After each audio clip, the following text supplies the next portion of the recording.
మదన్ మోహన్ మాలవీయ గారు 25 డిసెంబర్ 1861లో జన్మించారు. గొప్ప సంఘ సంస్కర్త, గొప్ప స్వాతంత్ర సమరయోధులు, విద్యావేత్త.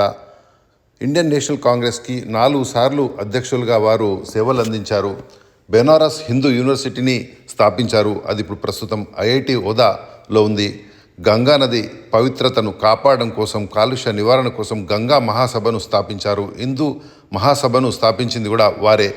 హిందుస్థాన్ టైమ్స్ ఆంగ్ల దినపత్రికకు చైర్మన్గా వ్యవహరించారు. హిందీ పత్రికలు, మ్యాగజైన్స్ వారు నడిపారు. ద లీడర్ అని ఒక ఆంగ్ల దినపత్రికను కూడా వారు నడపడం జరిగింది. బాండెడ్ లేబర్ని నిరోధించడానికి కృషి చేశారు. సత్యమేవ జయతే మన భారతదేశ అధికారిక నినాదాన్ని అత్యంత ప్రాచుర్యంలోకి తీసుకొచ్చింది వారే. భారత్ స్కౌట్స్ అండ్ గైడ్స్కి ఫౌండర్ మెంబర్గా వారు వ్యవహరించారు. సత్యమేవ జయతేని పాపులర్ చేసిన పండిత్ మదన్ మోహన్ మాలవీయ గారికి 2014లో భారతరత్నతో సత్కరించడం జరిగింది.